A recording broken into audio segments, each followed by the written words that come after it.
because all my life I've been a little frustrated that we haven't gotten it yet.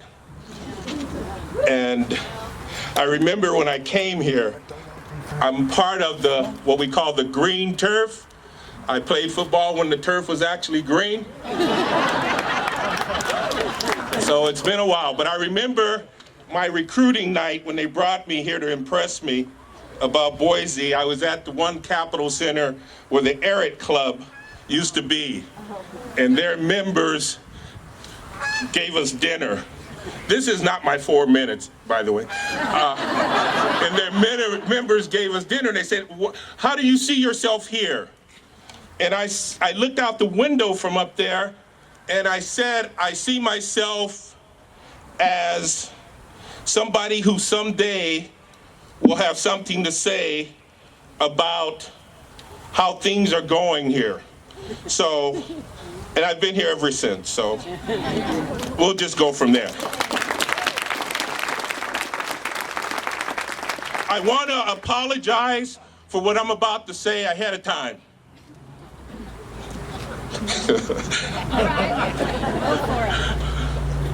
There's an old saying, love conquers hate. But what most people don't realize is that in order for love to conquer hate, especially if the hate is racial hatred, love must do battle. I'm not talking about hand-to-hand battle, although love is capable of defending itself. No, I'm talking about conquering racial hatred by outloving those who hate. And to outlove those who hate, we must not see ourselves as victims. When I say we must outlove those who hate, I mean we must do so much good that hate would come to wish that it would never rear this ugly head.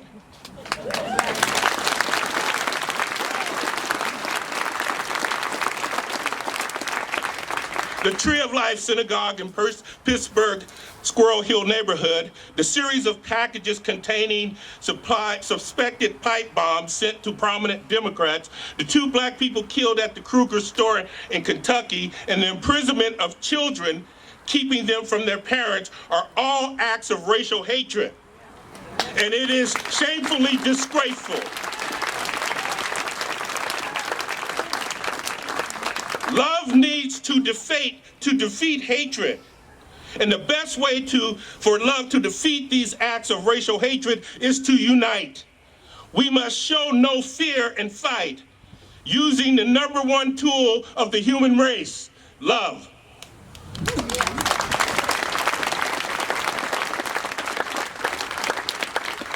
In order to love, we must not allow the haters to define us. Each and every one of us must know who we are.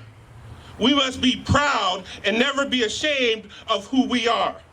Each and every one of us is part of America.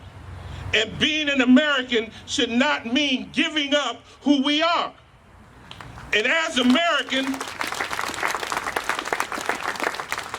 American, we need to get to the next level of love. Therefore, America must no longer see itself as a melting pot, because the melting pot America requires us to be melted down and become someone we're not. The melting pot version of America tells people of color, you're not quite equal until you've melted down. The melting pot version of America tells us that we can't worship the way we choose to worship. The melting pot version of America wants to tell Americans who they can love. Make no mistake, having to be melted down and become someone else in order to live in America has never been what America is about.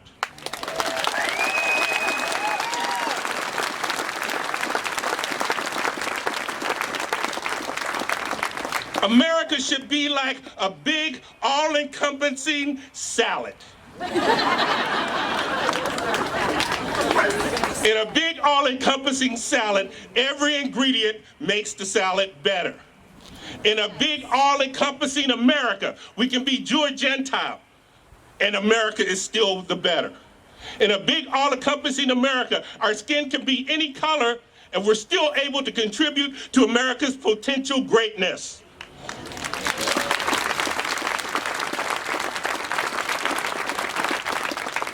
In a big, all-encompassing America, we can be straight or gay and still lend a helping hand in making America what it should be.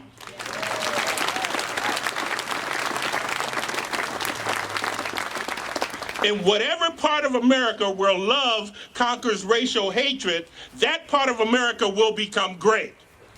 In Idaho, we have a saying, Idaho's too great to hate.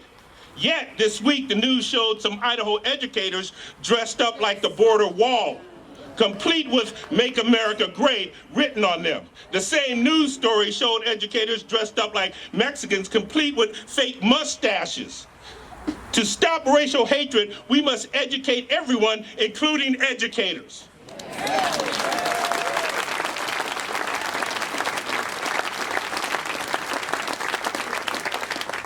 It is up to us to spread love all over Idaho and America. In order for America to be great, we must cooperate and not hate. In order for America to be great, we must unite and fight. If America does these things and not just talk about doing these things, there will be no more terrorists, hateful murders like the Tree of Life Synagogue in Pittsburgh, or like those people at the Kruger store in Kentucky. There will be no more imprisoned children. To all of us here today, our mission must be to help Americans to understand that recognizing and celebrating our different skin colors, our sexual preferences, our religion, and our culture is what gives America its greatness.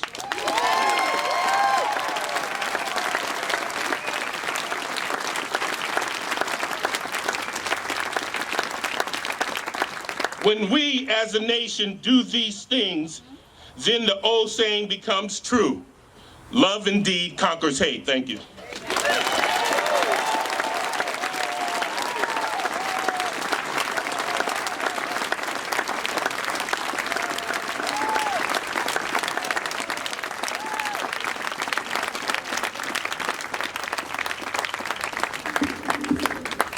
Awesome to hear everybody feeling that.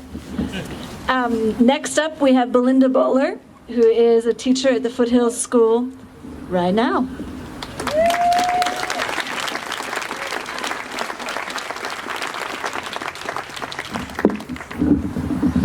I like salad.